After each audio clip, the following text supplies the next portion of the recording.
I stayed long hours there. Benares was a sensation. I tell you how it struck me. I don't know whether the Hindus believe they can change destiny or not, but they come here in their thousands to wash away the bad actions of the past, to move up the ladder of karma, or to escape the wheel of life forever. I knew too little to fully understand what was going on, but I felt that I'd come to a place where life itself was being celebrated. People were contemplating and even worshipping life. Were they driven by traditions or religious obligation? The reason is unimportant.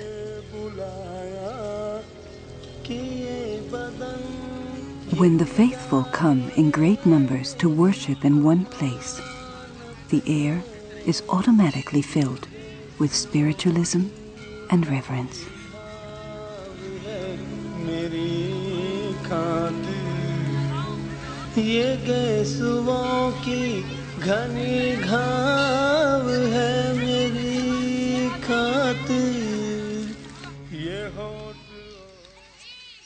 Centuries ago, when the Aryans came to the west, they decided to settle here in the Ganges Valley. The soil was so rich that they changed their wandering ways and began cultivating crops and to organize their social structures. Now I went to a village where the people are still living a continuation of this past.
Em, do you think, I don't know, Indian women are happy with their lives?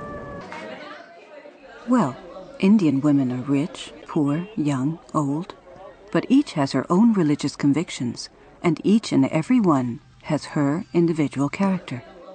However, their cultural and religious backgrounds designate a life to men and women alike before they are even born. In most cases, a woman would have a fulfilling life, being a mother and a wife. She would earn respect and find security and comfort.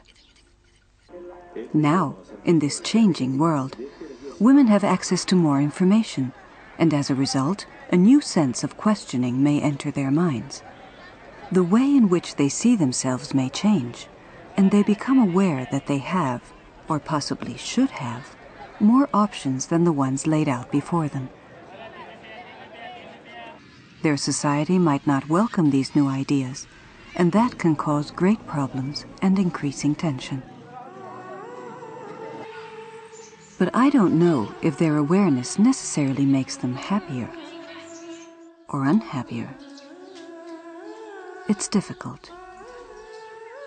Just like it's difficult for women anywhere else in the world.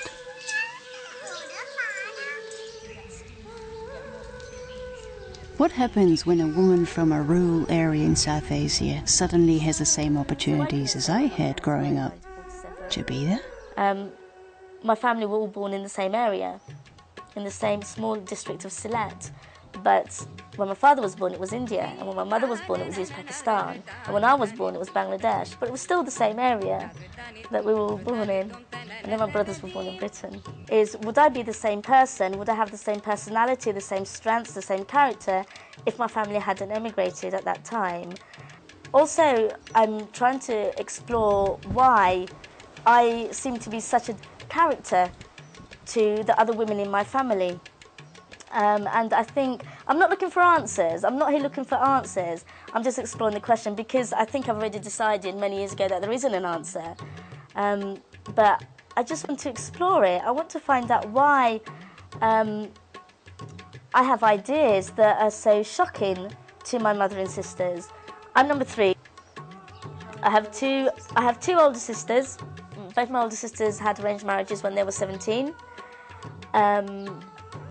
And I didn't get married till I was 25, and I chose my husband myself. Very shocking, very shocking. My family were very, very upset. They were like, what do you think you're doing? And I was like, well, I'm going to go to college, I'm going to study this. And they were like, no, you're not. And eventually they let me go. Funnily enough, exactly the same thing happened when I applied to university. Even though I had a place at Cambridge, my mother had never heard of Cambridge. My mother didn't know anything about universities. She had no idea what I had achieved, and that makes me quite sad. She becomes more and more ashamed of it every day, though, because she thinks that it's education that has corrupted me, that has ruined me. Definitely, that's why I'm so westernised. So when I'm with non-Bengali friends or westernised friends, I'm the most traditional. When I'm with the friends I'm here with today, I'm the most traditional out of all my friends. But when I'm with my family, I am just mega, mega westernised because my family are mega, mega traditional. It's quite strange.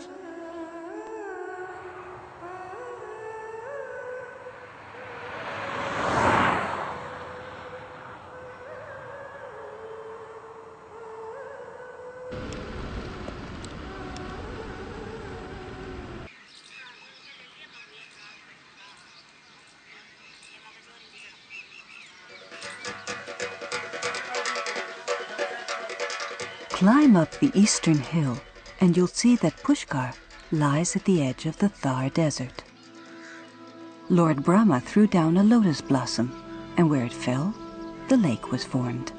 It is one of India's holiest locations, a yatra or Hindu place of pilgrimage. It's more than a lake. It's an oasis in the middle of Marwar, Marustali or Marudesh, the land of death.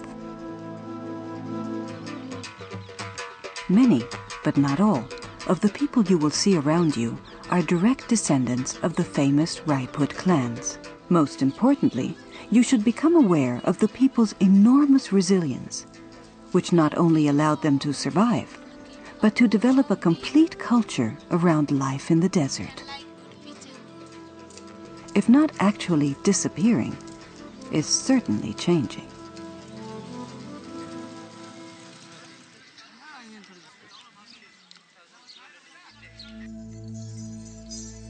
Heat. I feel that I'm slowly melting into a world that I never knew. Soft, stubborn feet look for a path to tread. A path for a journey that could be endless. Alone, in the desert, I would be lost.